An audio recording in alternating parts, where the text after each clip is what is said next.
Ladies and gentlemen, welcome to the Tulsa Sound Podcast. Hello. Good God, Oscar, what is that in the background? Oh, my God.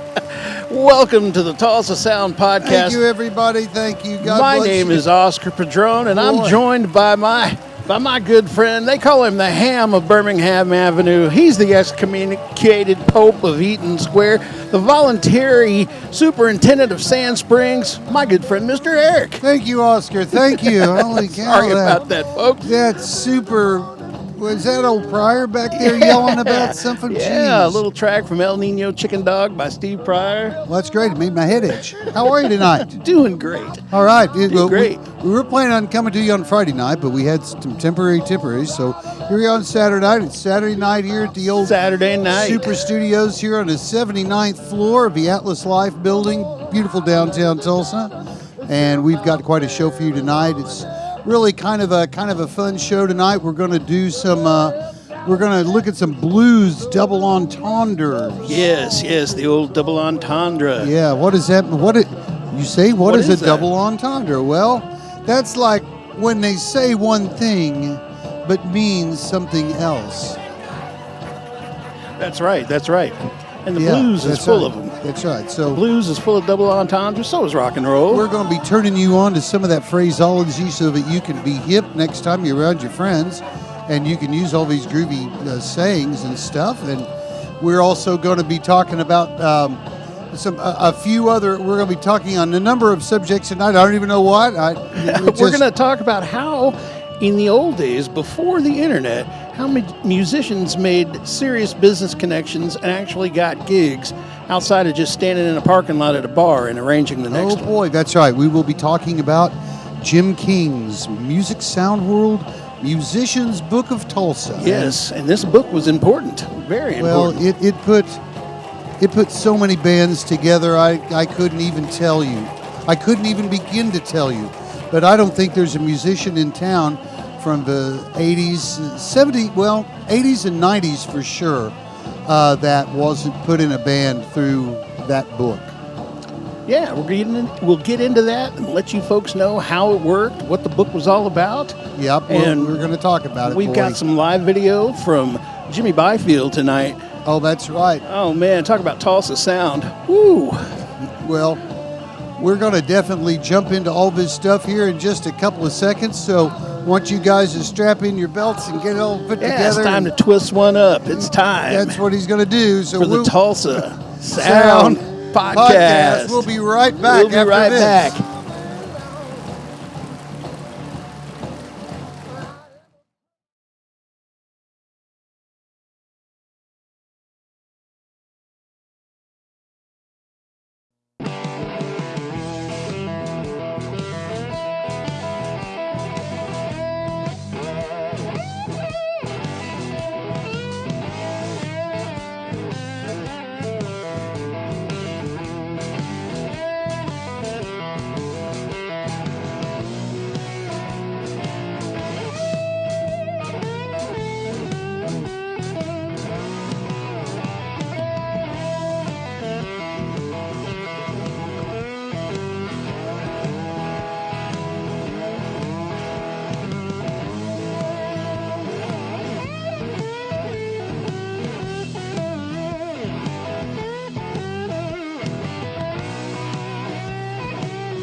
We are back on the Tulsa Sound Podcast tonight.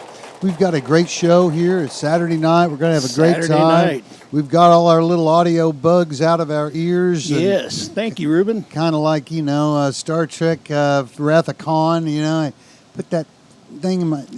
Anyway, well. So tonight we're going to open the show by talking about a little bit of music history here in Tulsa. And it was what Oscar was referring to before we went away to our break, which was back in the, I used to work at a store. It was called Music Sound World. I worked there from about 1975 until 1988. And Music Sound World was a small musicians pro shop that was located at 2715 South Memorial. Yeah, 27th and Memorial. And that was there by the old Lusty Whataburger and right around the corner from Ertley's, which later became the Burlington Coat Factory, which later became Fox 23. You have not lived until your mama put you in the car and took you to Ertley's for a pair of britches. Ertley's, man. That was like, Ertley's was... I actually think that Walmart got their idea from Ertley's, to tell you the truth, because Ertley's is just like it's just like a giant Walmart is today. It has all the same things, everything. But anyway, I digress. Music Sound World was a small professional music shop. It was run by Randy Janae, and we had a team of sales guys there. Each one of us was a specialist in a different department, and we sold equipment mostly to the working musicians in town, but we also service a lot of churches and a lot of other organizations like that. So are you going to make it? Okay, excellent. But one of the things that was a challenge back in those days was that if you were not a professional musician making a full living off of playing music in the Tulsa and Northeast Oklahoma area, you really weren't in a position to join the AFM, which is Affiliated Federation of Musicians, which is the National Musicians Union. So because of that, a lot of guys had a very difficult time not only finding gigs, but also putting bands together. Right. So this was a way for the guys to find work pre-internet. This was before you could just get online and see that somebody was looking for a drummer. We were or still a in bass player. DOS 1.0 back in those days, I'm telling you, and Al Gore had not invented the internet yet. That's right. Anyway, what it really amounted to was our guitar department manager, Jim King. We've got a picture of him there. Take a look at that. Jim King, wonderful man. He came up with the idea to create this musician's referral book, which was really just a big notebook where you would come in as a musician, you would put down your information in the book, say, you come in, you're a bass player, and here's your name, here's your phone number, you play bass, do you have equipment? Yes. Do you have transportation? Yes. What types of music do you play? Blues, rock, country, whatever. And that goes in the book. And everybody that would come in the store could get in the book, didn't cost anything. A lot of people would say, well, Randy, how much this book ain't going to cost me? And it didn't cost anybody anything. So it was free to get in this referral book. It was free, absolutely free. Wow, what a great service. So basically what we would do then, as a guy would come in and he's like, Randy, I broke up with my band the other night. I want to start a new band. And so we would sit him down in front of the book, and he could go through there and write down numbers of people to call.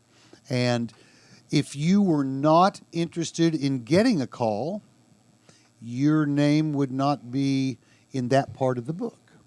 So a lot of musicians who are already established, I've been in my band for 15 years. I'm not going to quit. I don't want anyone to call me, but I want to be in the book.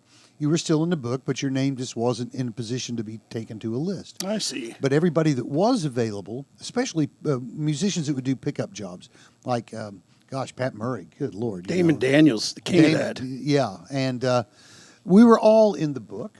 And, in fact, I can tell you that the book got me in at least 3 bands, and heavens knows how many pickup gigs. Did other cities have similar books?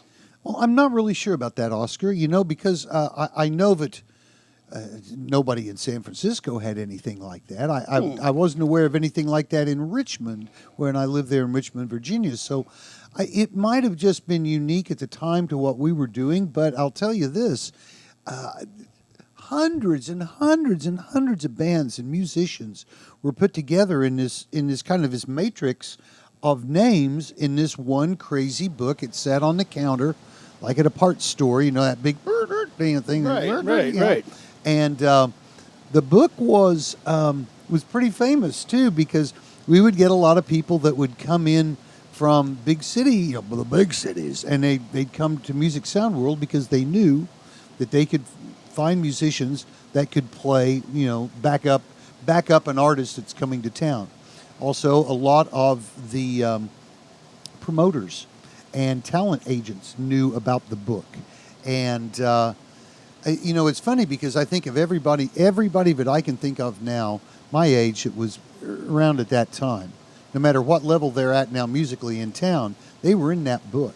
All sorts of guys that just, whether they were in a band or not, they were still available. So, yeah, it was a great thing. And, the genius of it was the fact that really what it was doing is it was driving sales at Music Sound World. Oh, okay. And it also benefited because, well, we believed that if the musicians saw us attempting to help them get work, that then they would be loyal to us as customers. And I would have been. And it worked out great until Guitar Center of Tulsa showed up. And then, of course, that all went that way. And unfortunately, the internet can't do something like the book.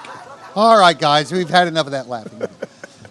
The internet can't do what the book did. Somebody could do that on the internet, easy enough. But I think that the time that we live in now, there's other ways for people to seek out and network together. I know in San Francisco, for instance, there were 2 or 3 newspapers, the San Francisco Weekly being the main one, that had a huge musicians ad page. And really, in a way, that was kind of the version of the book there. But you had to pay to place that ad. And this was a totally free thing that was more or less being paid for by the store just as a promotional and then you function. Actually had a real person that was able to vouch for you. Well, yes. Through Jim, right? Yeah, and Jim was really good because he had a wonderful talent for remembering people and knowing people, and you could name a musician and he could tell you what guitar he played, how he played that guitar, what his style of music is. So he would send the right person for the right job. Well, Jim wasn't really sending anybody, and that was the most important thing of it all. All we were doing was saying, hey, here's a book, knock yourself out. We could not act, we couldn't show any favoritism.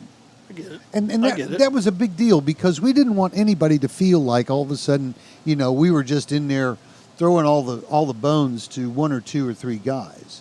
Right, right. So, that could very easily happen in a situation where that person's acting as an agent, if you will. Right, and we never got paid. But our way of getting paid back was people coming to the store, being our loyal clients, buying guitar strings, drumsticks, drum heads. That's where the money's really made in music retail anyway. You buy one guitar, you buy 12,000 strings. So I can just imagine several stories attached to a book like that. I mean, well, yeah, Well, the funny thing was that on a busy day at a music store, it can be a little crazy, and especially like on a Saturday, because you have a lot of people coming in that are just, John Q. public citizens, and then you've also got your pros in there. Yeah, 2:00 in the afternoon. Plus, you get a good time. You get your rural crowd who can only come to town on the weekend, so that store is packed. We didn't used to. We'd have lunch brought in, and we'd literally eat on the run. So, on a day like this, Jim could get a little focused on the book, and he'd be over there talking with some guy, and there'd be like 7 or 8 people in the guitar room. Randy's standing 5 feet away from him, but he'd pick up the intercom telephone and go, "Jim, we got some people in the guitar room when you're through helping your friends out over there getting gigs," and hang up the phone. And he's standing like 5 feet away, not like this far away.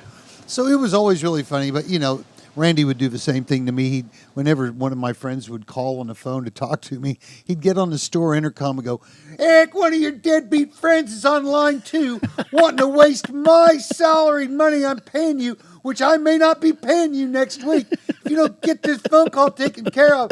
And you look across the counter at your client, and you go, "Oh, excuse me, I got to take a call." And the guy goes, "Man, was that your boss?" And you're like, "Well, we're like brothers, But Randy was a sweetheart. Don't get me wrong.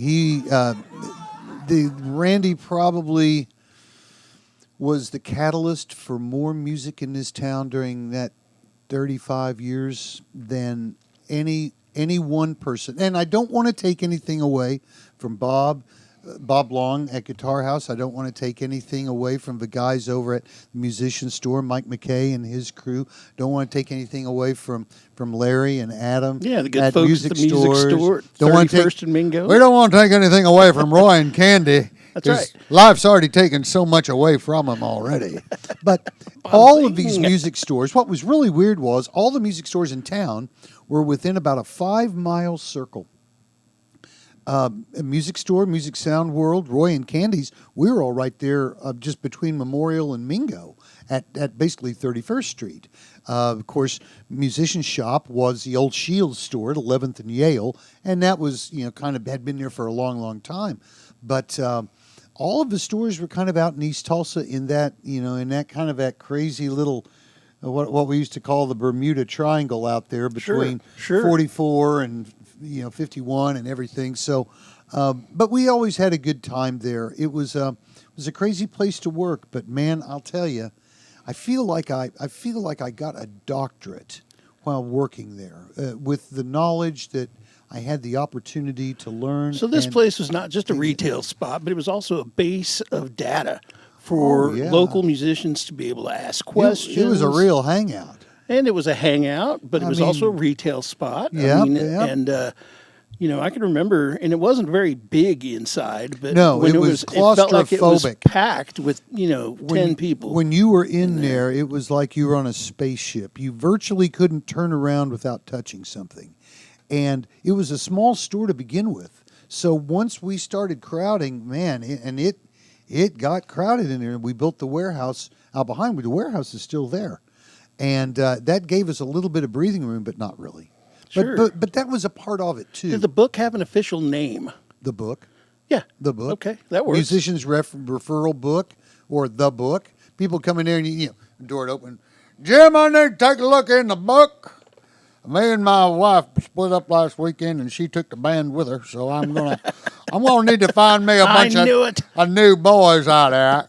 Anyway, it was a great thing. It was a great time, and even successful musicians, not just locals, would come in and refer to the book, use the book possibly. I can tell you for absolutely sure that Ronnie Dunn was not only in that book, but he would use that book to pick up guys to play. And he would have certain gigs and would need someone to fill in. Everybody, I'm sitting here just going through all the names, and I could go through 1,000 of them, but virtually anybody in this area that was playing. And the most, Paik McIntyre, who's Reba's brother, after she kind of made it, he also had a band. He came to Music Sound World, and we sold him a bunch of gear, but he also used the book to put his band together. I'll be darned. And I know that, Randy told the story of, and this was like a year after I left the store when I moved to San Francisco. Jimmy and Stevie Ray came walking in. And I can only imagine Stevie Ray probably had that damn hat on with that thing. He must have looked funny walking in there, that guy. But we would have all sorts of. It's most guys that would come to town and they wanted to go to a place. This is where they'd go. I know that I've seen. Well, we were there. There were a few stops like that. Guitar House was one of them. Still is. Yeah. And even the old Golden Pond was a stop for big name musicians during the day before their gig, as well as the locals. We were there one day, and Robin Trower came in, and David Chapman, being very smart, ran over and bought a Squier Strat and had him sign it, therefore making it extremely valuable. Wow. That was a smart move on David's part. He's like, I got to buy a guitar right now so I can have him sign it. And I'm like, dude, go for it. But so these places, if you're a musician, a pro shop is a great place to go and hang out. You can learn a lot there. You can meet a lot of people there. It's a great place for networking. I know that a lot of times you feel like you go in a place like that and you shouldn't touch anything, or you're a little intimidated, but most of these stores want to make you feel at home. Sure. I know that, now Guitar House is over on Harvard. They're at like 12th, 13th. Yeah. And they have a really nice bright location. It's wide open. It's a and great airy. shop. And there's another new music store, and I haven't had a chance to check it out, but they're directly across the street south from the Reesers at the hellish corner of 15th and Lewis. And it's a very small store. I'd like to go in there and check it out because I like those little places. Sure, I guess I grew up in the musical submarine of music sound world, but yeah, and this is a thing that's lost nowadays. You know, this type of thing doesn't exist anymore. Pre-internet, you had to hustle. You had to go out. Oh, yeah. And you actually had to go on your rounds. Musicians would do this as part of their daily checklist of activities or weekly activities. you had to drink a lot of beer you didn't want. He was like, hey, man, well, while we're talking, I'll just drink a beer while I talk to these guys. Like, okay, well, yeah. Sure would like to book the gig and go home to dinner. Anyway, well, I'm just being funny. But the reality is that it always is a big thing to go out and get work. You have to bear yourself a little bit. I have to admit, I'm not very good at it. As much as I love my music, and as much as I love my band, Sass Tones. As much as I do, I also know that a lot of times I feel kind of defensive when I have to sort of explain myself to a club owner or somebody. Well, what kind of music you guys play? It's like, we play good music, yeah. But, it's because musicians, that's something that they can be a little vulnerable about, is putting themselves out there. Other guys, they just seem to just go for it. Sure, and that's why a lot of musicians at some point or another will try to use a manager. Yeah. Or some sort of talent agent. Well, yeah, and I know that in a lot of cases, too, it's not a bad idea because it's a tough business, especially these days, to navigate. There's a lot of ins and outs. These days, back in the old days, you could play all over the place. You didn't have to report anything. Now, if you go play at casino, they're going to report that income. Yeah, you get a 1099 from the casino for sure. You're going to end up like Terry Cooper and owing the government millions of dollars in taxes. Sorry, Terry. I know it wasn't millions. It's all alleged. Allegedly. But anyway, yeah, so it was a great time, a great place, and we really had a great thing there with that musicians. What a valuable information source. Yeah, wow. I don't think anything like that exists now. No, but I'm sure there's some sort of page or site online nowadays where, and I've seen musician connection pages and things like that, but not with a hands-on personal touch, not where it was physically written. Right. Not where you had a person that could vouch for you. That's right. I mean, these are important things because maybe they don't know you, but they know who has that book. Well, and they can trust the word of the shop. I can tell you that I know in San Francisco there were these guys that they were going to put a band together, and they'd call you up and you'd come over and you'd jam with them, and then you'd come back and your stuff would be gone and they would be gone, and it was so you got to be careful out there. But most part, it's a pretty cool world with musicians, and I miss having the book. I miss Music Sound World. I do too. You could drive by there and see whose car was out front. Sometimes you didn't have to stop. Oh, yeah. Some musicians would avoid accountability by not going back in there for a week or two. I tell you, and I can't because they didn't want to face the music, whatever it was. I can't remember if I've ever told this story here on Tulsa Sound Podcast before, but talk about famous guys that walked in the store. One afternoon, the door flies open, and here comes Charlie from Gap Band. Oh, Charlie Wilson. And he's in town. He's like, hey, Randy, man, I got something I want to show you. And Randy's like, okay, whatever. Well, he goes back out to his car. We think he's going to come in with a guitar or a keyboard or something. He walks in with an AK-47. an AK-47, folks. Oh, yeah. And Randy is like, what? Get that out of his store. He's like, hey, man, Randy, it's loaded, man. He's like, Charlie, get it out of it. Take it back to your car. Take it back to your car. And he's like, oh, it's okay, Randy. I got the safety on. He's like, get out of his store with a loaded gun. Charlie went back out, but he came back in. Oh, man, Randy. Man, you're a spoil sport, man. Randy's like, you are insane. What is the matter with you? Why do I let you in here? And the Gap Band was at the height of their fame, I'm sure. Oh, yeah. They were, this was at the height of their fame. But, That's some of the crazy stuff. I've seen some wild things in there. But anyway, folks, we're going to take a little bit about the book. The book. We just call it the book. So we're going to take a quick break here, a little breather, and we'll be right back in a couple of minutes with more Tulsa Sound Podcast.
Okay, we're back again. Thank you, audience. We love you guys. Yeah. Thank you for tuning in. The elevator was broken this evening. The audience had to walk all the way up to the 77th floor. Though you talk about a dedicated bunch of folks.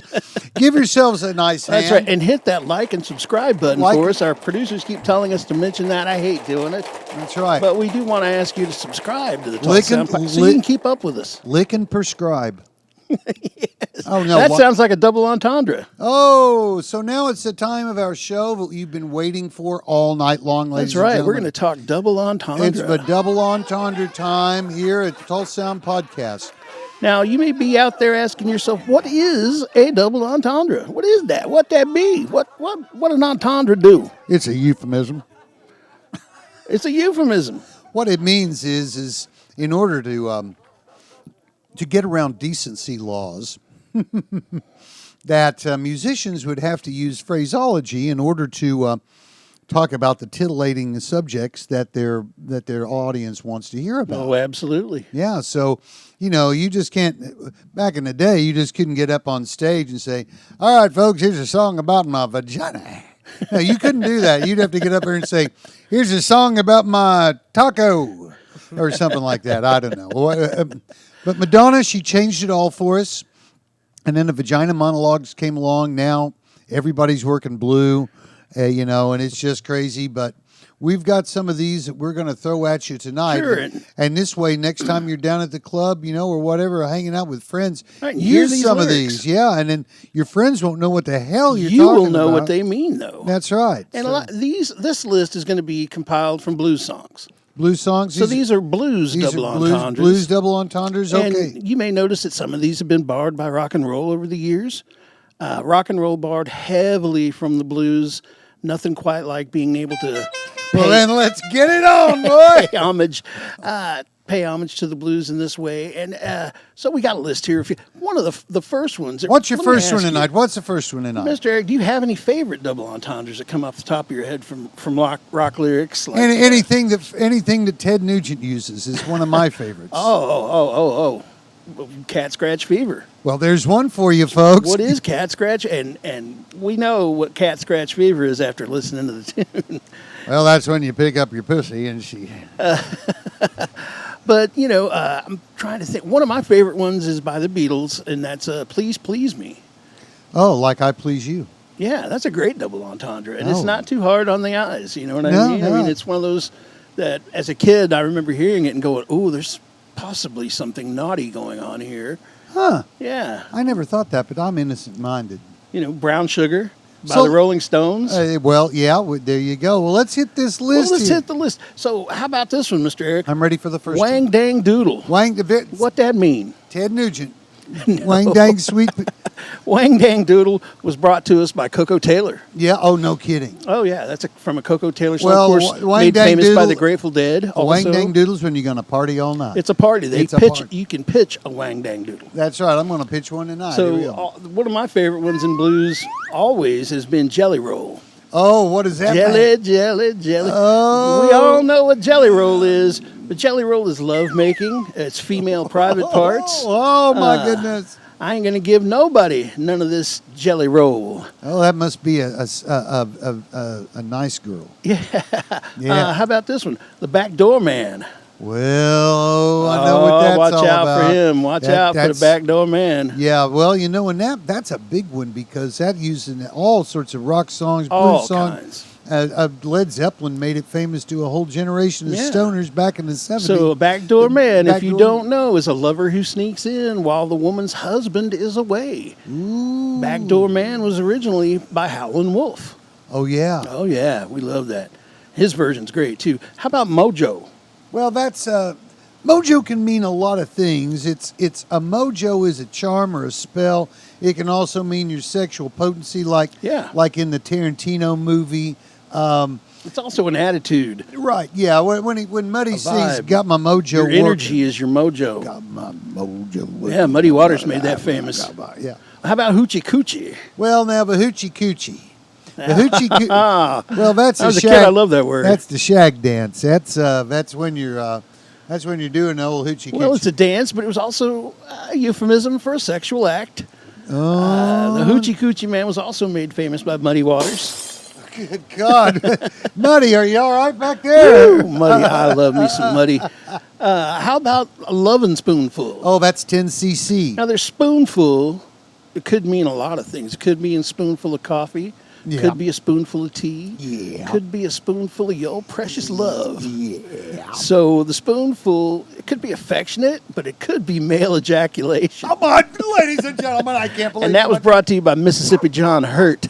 Gave you the lovin' spoonful. Well, and then there of was male ejaculant. Of course, then there was the band Lovin' Spoonful. Yeah, well, and now we know what that means. And the band 10cc. Ah. Because you know how much a Lovin' Spoonful is? 10 cc's. That's right, ladies. That's right, ladies, you know. What does that girl say? A walk to? Oh, my goodness, yes. Yeah, well, we went there tonight. So, okay. rolling and thunder. Rolling and tumbling, excuse me. Rolling and tumbling. That would be being restless in bed, rolling and tumbling like Muddy Waters. They're rolling and tumbling like a pair of twins in a blanket. That's it. And you find that one in bluegrass. You find that in country songs. You find that one all over. All over. How about Big 10-inch? Oh.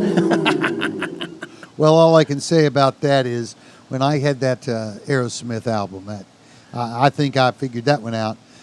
Because Aerosmith did it, but who was the original artist there? A man named Bull Moose Jackson. Bull Moose Jackson. Now, big records used to be 10 inches wide, and they played at a different speed. Well, that's right. Yeah, 10-inch record was the original. Was that a 33 RPM record?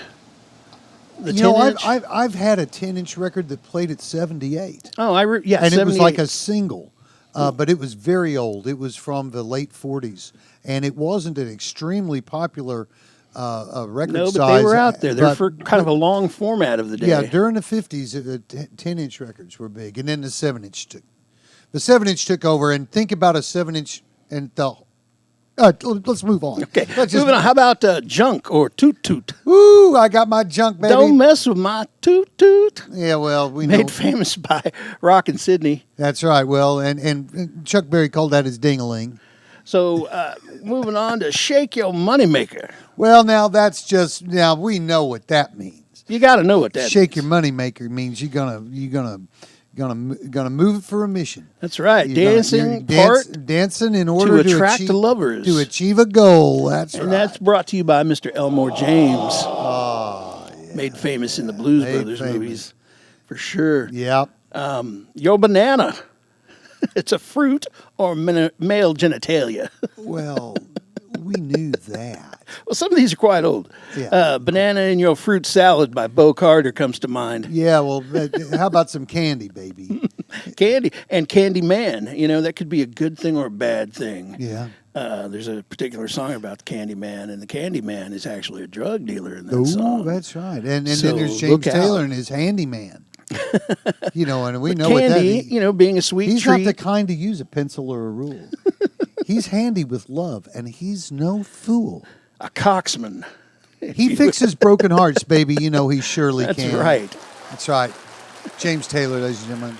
He's the man. We want James Taylor. JT, I want you on this show. Okay.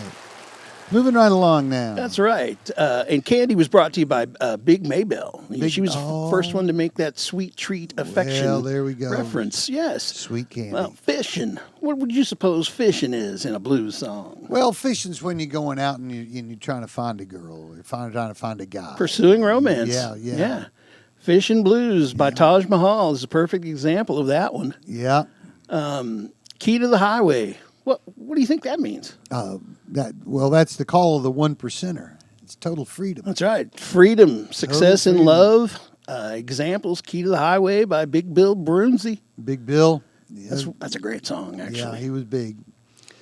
In the blues, Mr. Eric, what do you suppose catfish means? Well, a catfish is something you catch noodling. Now, it is actually catfish, but it's also an unfaithful lover. It's what I said. A Catfish Blues by Muddy Waters. That's what I said. A catfish is something you catch noodling. I caught my catfish noodling.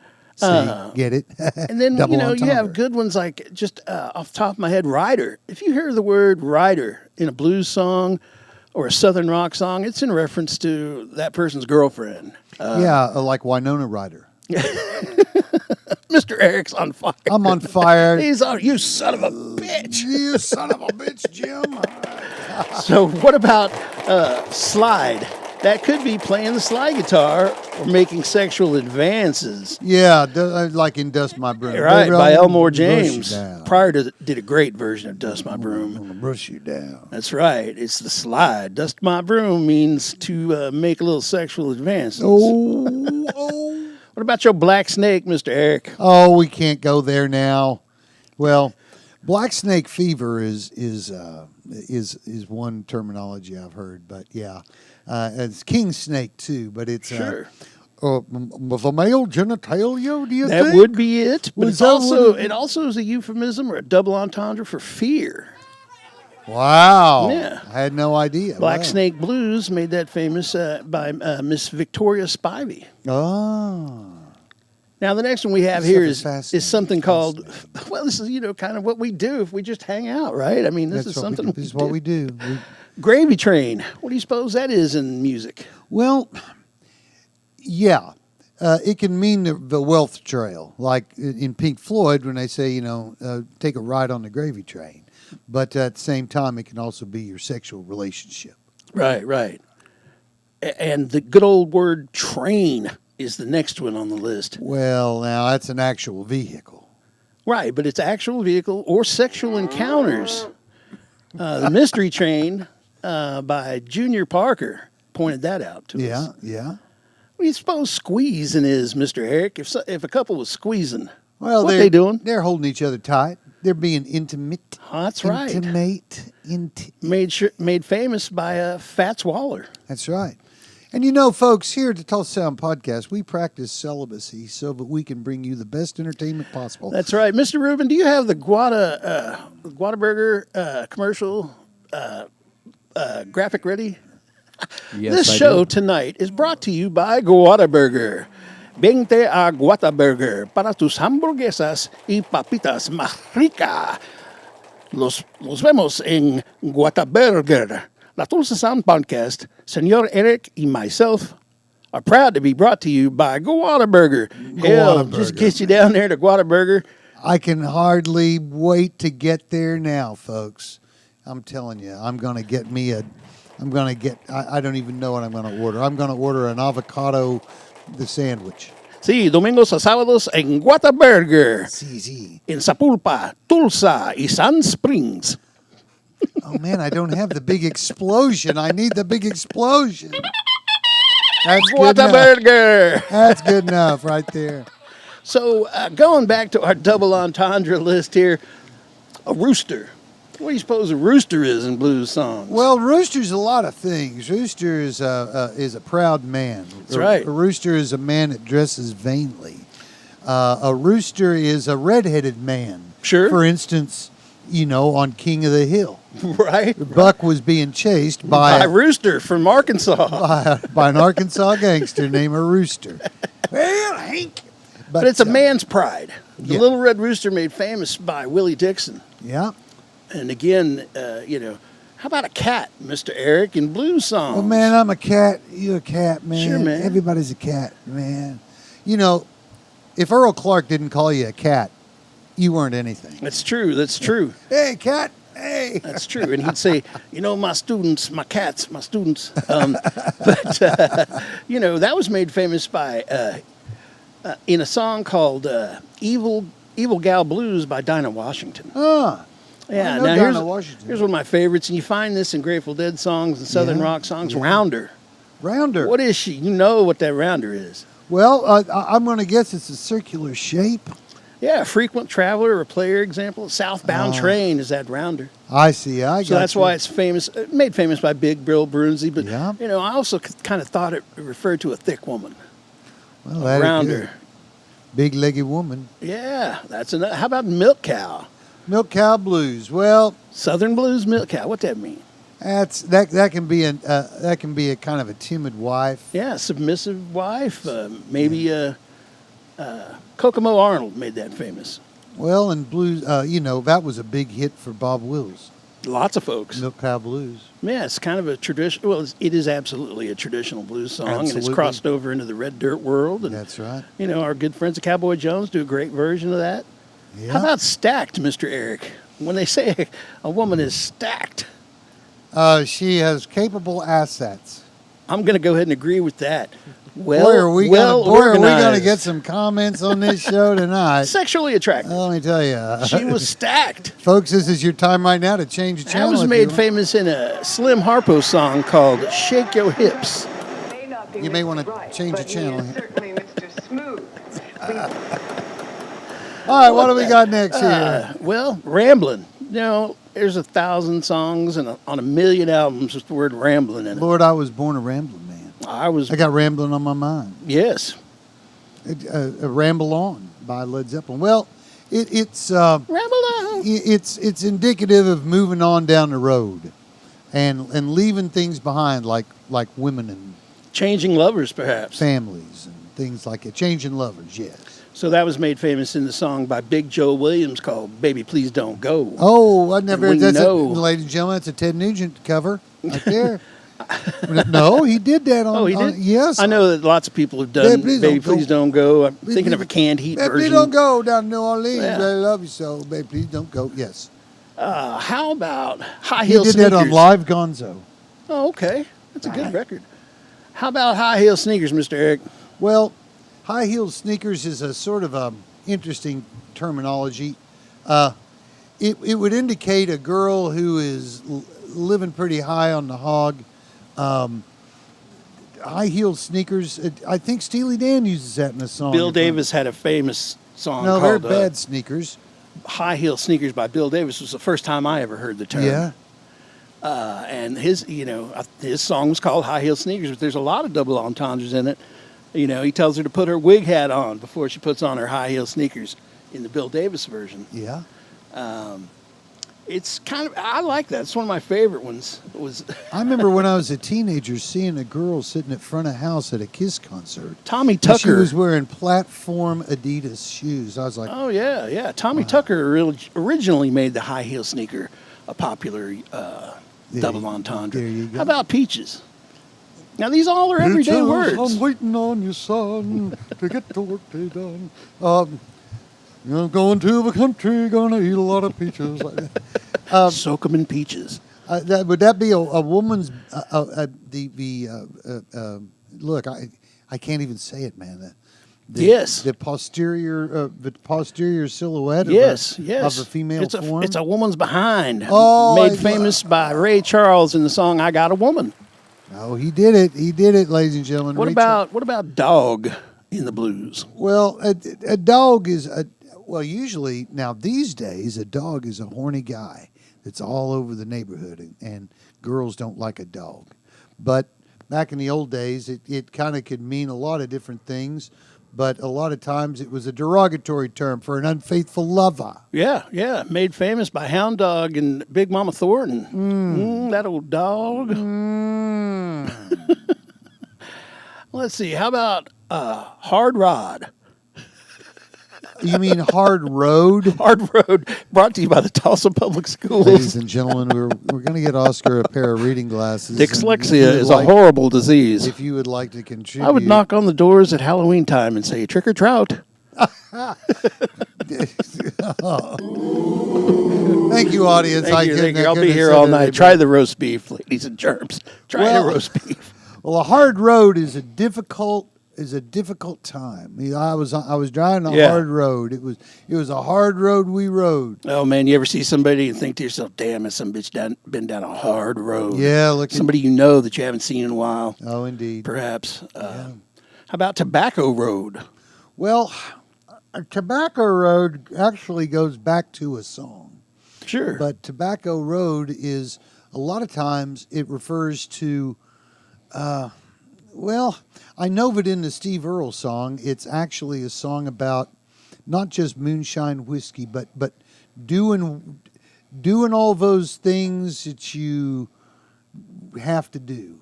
Running moonshine, growing pot. A path to strugglos. Yeah, An example of that would be Tobacco Road by John D. Loudermilk. Yeah. So, how about Dust?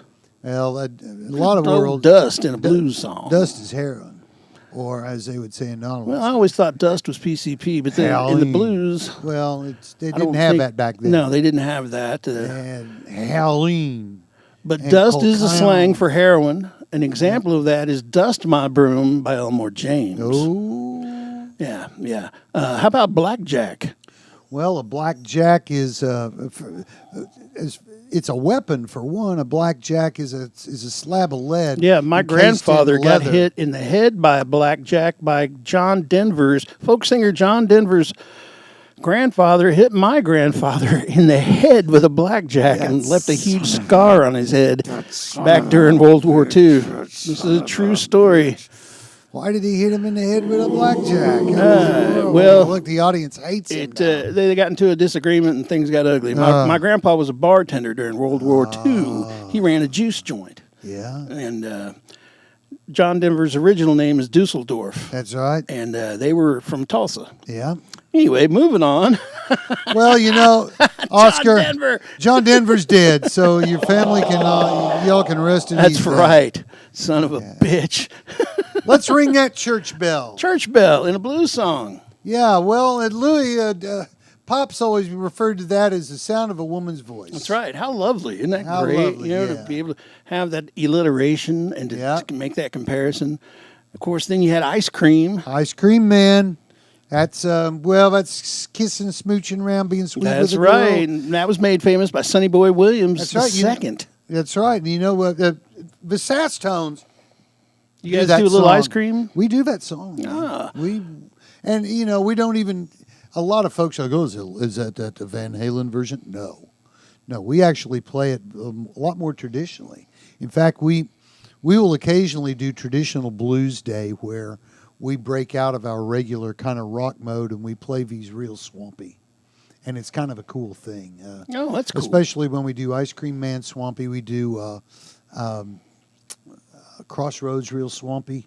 I mean, dirty. I like that. Yeah. I like that. Serenade, Mr. Eric, in a blues song. Well, it's to serenade someone is to sing a beautiful song. It's to try to impress somebody. Courtship ritual involves a serenade. Courtshipping, yeah. Sure. And that was made famous by Andy Williams. Oh, you mean Andy Williams? Andy Williams. Wow. He made that famous? Yeah. That son of a bitch. All right, go ahead. We got another one here, Salt. What you think that mean in the blues? Well, salt can be anger. Salt can be, I got the salt on me. Yeah. Somebody's mad at you. Or rubbing salt in wounds, right, yes. For example, to make it worse. Sure. Salted peanuts, made famous by Charlie Parker. Well, salt peanuts is salt actually... peanuts. Yeah, but see, that term is used because of the musical phrase. That's what it sounds like. Salt peanuts, salt peanuts. Once you learn that, you can never hear that song without hearing salt peanuts in your head. I wish we had... the whole thing. I wish I had... I just want to write down the notes so that you can see what salt peanuts looks like. It's really good. One of my favorites is Pilot. Pilot? That's a skillful lover? Yeah, Coxman. The guy who's out there on the make who has one thing in mind all the time. Now, in country music, they call him the fireman. Oh. Yeah, he's running around all over town, putting out flames. Oh, my goodness. But Well, the pilot is an aircraft captain, skilled like for lover. Ted Nugent, Maserati in the garage, right there. And there's an example of how they use Pilot in Blues on the Run by Jerry Lee Lewis. Oh, well, there we go. In case anybody was wondering. Well, folks, that's our double entendres for tonight. There's a couple more. We'd walk you through. Yeah. There's a couple more I can think of. What are you thinking? Well, Jim Dandy is one that I've always heard because in Black Oak, Arkansas, and of course Jim Dandy Mangrum, but Jim Dandy was a male prostitute, a gigolo, and kind of a fancy dresser. And if you think about it, Black Oak, Arkansas, one of their famous songs was "I Am a Gigolo." And folks, if you haven't listened to Black Oak, Arkansas in a while, just go to YouTube and look up something off of Live Oak. That live album they did in about 76 or so. Man, you got three guys on guitar, and one of them's playing lead on a 12-string. Guys, that is amazing stuff. The very first concert that Larry Schaefer ever made money hand over fist at was booking Black Oak, Arkansas in the 70s. Well, he told me so. That was his very first one. Now, he tried booking, what was her name? That Tulsa Queen. Her name's escaping my mind now. The Tulsa Queen. Yeah. Leon Russell? No. This is anyway. He'd done some work with Larry from Celebrity Attractions. Yeah. And they anyway.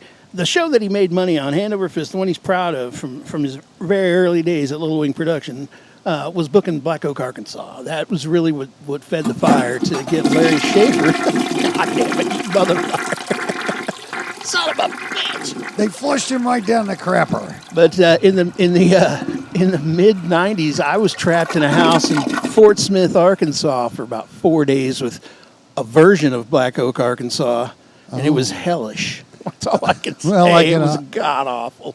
I can only imagine, ladies and gentlemen. They were dicks, yes. Well, all right. Well, folks, here we're going to... Wait, what? Oh, I thought my producer was talking to me for a minute saying we might be taking some calls after this break, folks. So anyway, hey, listen, we got to get the phone, but we're going to be right back with the Tulsa Sound Podcast.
Because probably getting bored and wet. What for you? What would you say is been like the most special kind of time, or the most special setup you've had of musicians that came together? And is it your current band, or was it sometime in the past? I really love my current band, but because I just try to kind of form the vibe around the people that I'm with. So we kind of have a sense to do more of a Freddie King, Jimmy Reed kind of vibe with this band because of how everybody plays. But I really think one of my favorite bands, and they're all my favorite band at the time I'm doing them, but I have very fond memories of Ron McCrory and Pat Murray and Boo Williams on bass. That was a fabulous band. That was a great band. And of course, when you get a bunch of really great musicians together and combine the right chemicals and alcohol, there's bound to be gunplay sooner or later. So hopefully we'll get to do that again sometime. But it was a great band. I mean, we played everything from Jimi Hendrix, Weather Report, plus the usual Jimmy Reed and Freddie King fodder that we're all fond of around here. I mean, we tried everything. Pat Murray he's a great jazzer. He's a wonderful piano player, and I'd always go to those rehearsals and go, I know Ronnie can play everything, and Boo will try to play everything, and I know enough about everything to get myself in trouble, but Murray can actually play all the right chords. I want to do this Funky Meters or Parliament Funkadelic or some Joe Zawinul tune. He's going to know all the right chords to it. So yeah, that was my favorite band, pretty much from that standpoint, because we were fearless. It's good. All right. Some words brought to you by Steve Pryor. That was Steve Pryor. Yeah. Wasn't that great? Isn't that great? We found it on the internet. It's on Facebook on the Tulsa Sound Podcast page, and you can check it out there also. But, I just thought we'd play a little bit of Steve talking. Well, that was Before nice. we introduce this video, Eric and I are going to watch with you a Steve Pryor video coming up next, Mr. Rubin.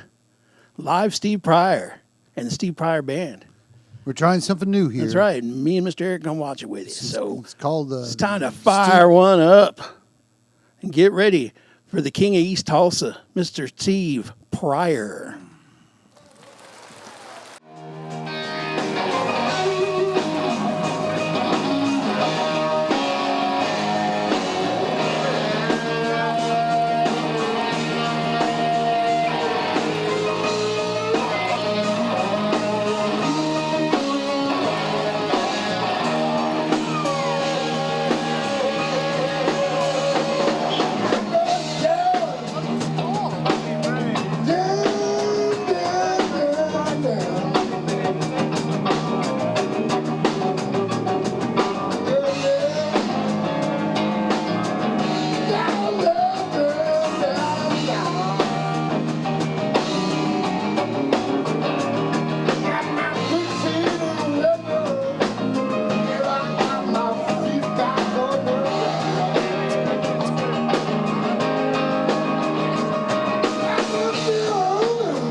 David's really good on piano. The piano solo goes nowhere. David Busey on piano.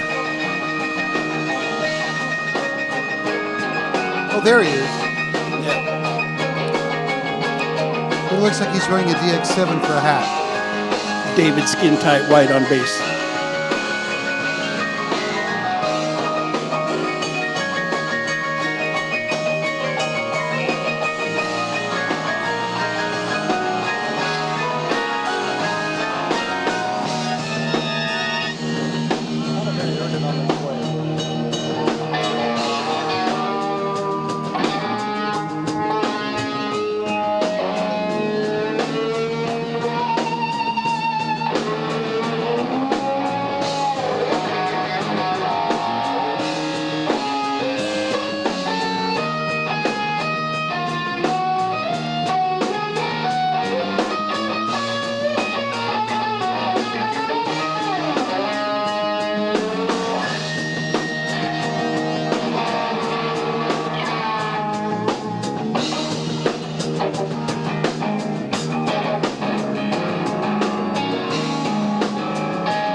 Wow, Oh. fantastic.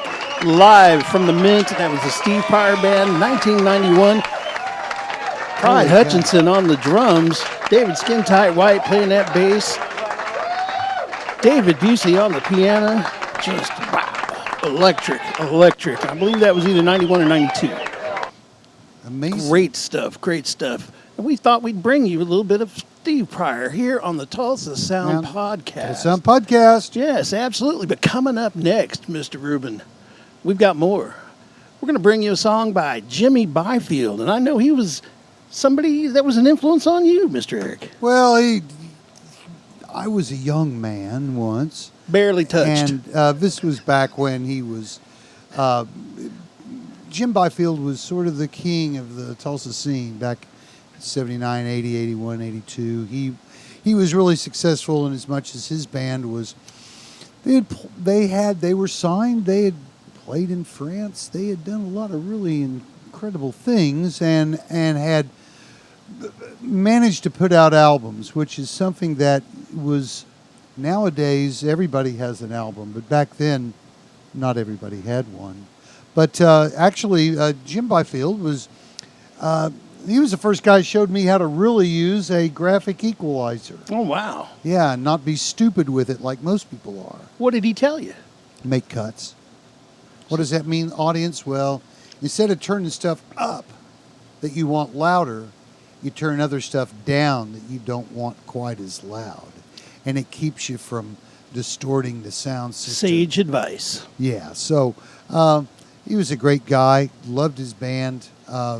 Chuck DeWalt, his drummer, has always been a really good friend of mine. And every time I see Chuck, it's just like old school days. Oh, and, man, yeah. And of course, I knew these guys once again through Music Sound World. I was a younger guy. These guys were, my God, they were in their 30s. They were in their 30s, ladies and gentlemen. And so that was. And how old are you? Well, at the time, I was barely 20. Yeah. Yeah. So, 20? Here they come. She told me she was 25. But anyway, let's roll that beautiful Byfield footage. Yeah, See what we folks, got sit here. back. Here's Jimmy Byfield live. And the Brothers of the Night. Oh, man.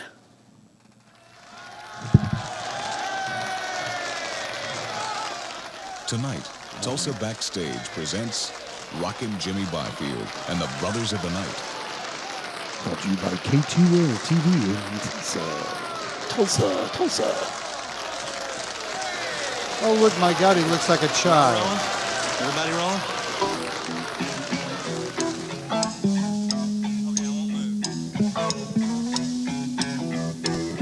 One, two, one, two.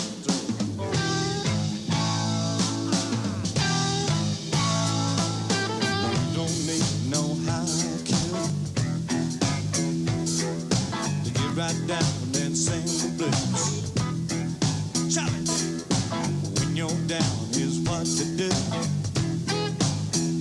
The old foot cam. Feel my guitar sing for you. Whoa, little Rachel. Oh, Song about his daughter. whoa, little Rachel. Got a box and an all west bone. We gon' rock on the round and round. When my guitar sing this tune. We gon' dance to the light of the moon. Steve. Whoa, Hickerson. oh, little Rachel.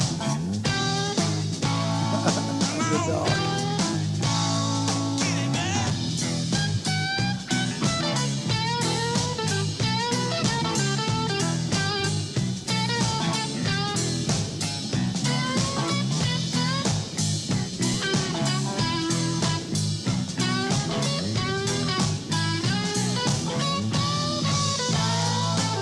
What you feel that ain't no jive. To get down, sound gon' stay live. Little Rachel, oh, whoa, little Rachel.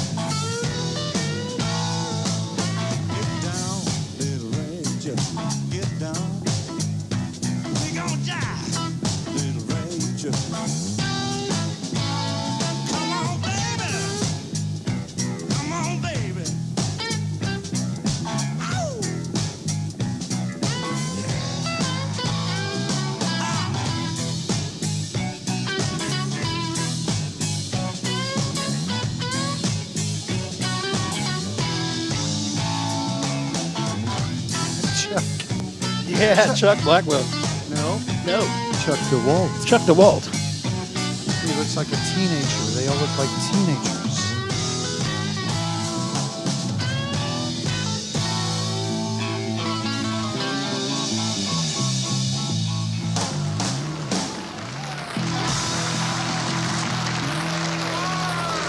Tulsa Backstage. Yeah, wasn't that great, Mr. Eric? Indeed. You know, Tulsa Backstage is one of the things that inspired this show. It is? It is. Oh, well, that's incredible. I was, we were, the Insects were on that program one time. We'll bring that video up here. I'll tell you what, I got a can of Raid for them Insects. Oh, ladies and gentlemen. But, yeah. Wasn't that great? Jimmy Byfield and the Sally Jesse Raphael glasses. Well, you know, those Steve Hickerson with the Mike Bruce hairdo. Well, My God, that was awesome.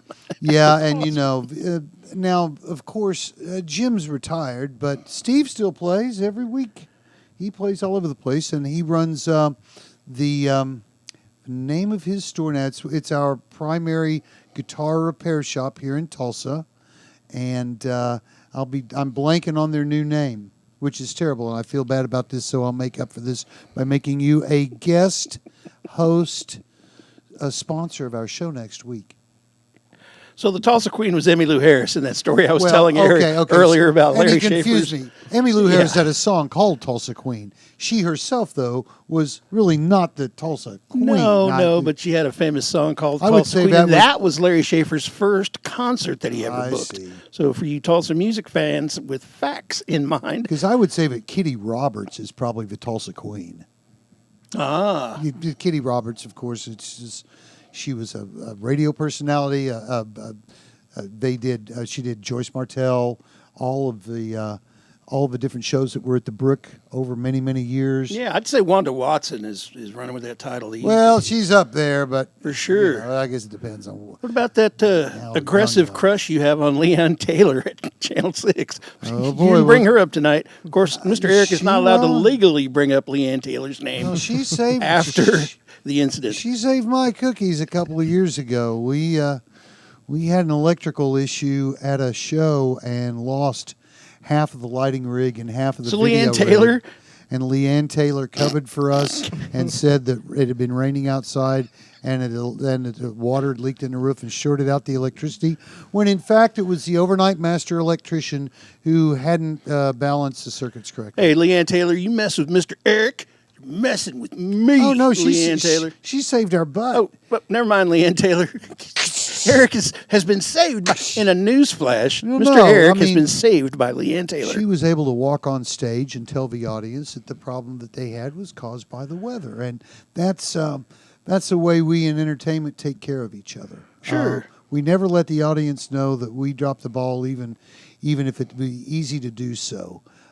Because first off, the audience usually doesn't know when something's gone wrong, to tell you the truth. Yeah, right. And it's our job to make sure, if nobody knows what we're doing as the show's happening, that's the intent. Yeah. That is the intent. We want to be behind the scenes. We want to be hidden. We don't want to be a distraction for the audience. If your production has visible hands working and problems about it, just ruins everything.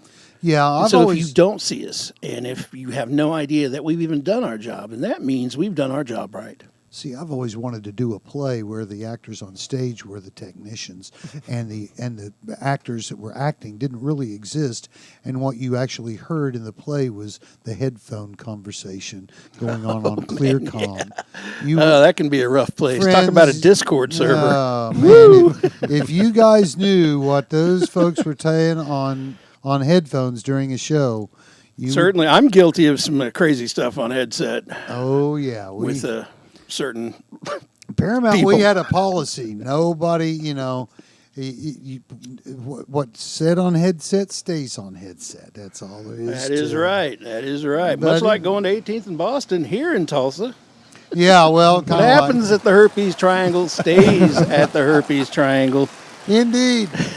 Well, folks, we're getting pretty close to wrapping up tonight, but we're going to break away for another quickie. And that's it. We're signing out. Oh, this is it. We're done. We're done tonight. Done, Mr. Eric. See, I thought we had one more thing, but here we are. No, that was Look, it. folks, it's 10 o'clock, and it's we've used up our airtime. That's for right. Who's tonight. better than us tonight, Mr. Eric? We're Nobody. friends. We're hanging out. We're listening to music. We're talking about Yeah. music. You know, we're old, but we're not at home dying. It's- And I think that's a real important It's thing true. these days. It's true. You know, earlier this afternoon, I got to go and see the new Alien movie. Oh, Alien man. Romulus. Great. Did you see the IMAX version? No, but it was a big screen production, even at Warren out in Broken Arrow. Was that a 4D? Have you heard of these movies? No, it wasn't 4D. No alien dropped down and drooled on No, me. they have 4D theaters now in some big cities where they actually have spraying mist for jungle scenes Oh, and my. all kinds of stuff in these your Boy, chairs. I wouldn't want to your watch chairs the Alien rumble. movie in that. You'd get slobbered on by a man-eating xenomorph. So we'll work on bringing you the podcast in 4D, where Eric and I we'll be right in your damn living room. We'll twist one up. We'll hand one to you. There you go. Join us again next week. Coming up soon on the Tulsa Sound Podcast, we're going to be bringing you Travis Kidd and Charlie Red. Coming up soon on the next few episodes. Little Leon loves us all, folks. Good night, everyone. Thank you for joining. Thank you for Thank you so watching. Like and subscribe Hit to the the pod. like and subscribe. Share it with friends. Like and subscribe. Share us with your friends. We'll Good see you night. again soon. Thank you.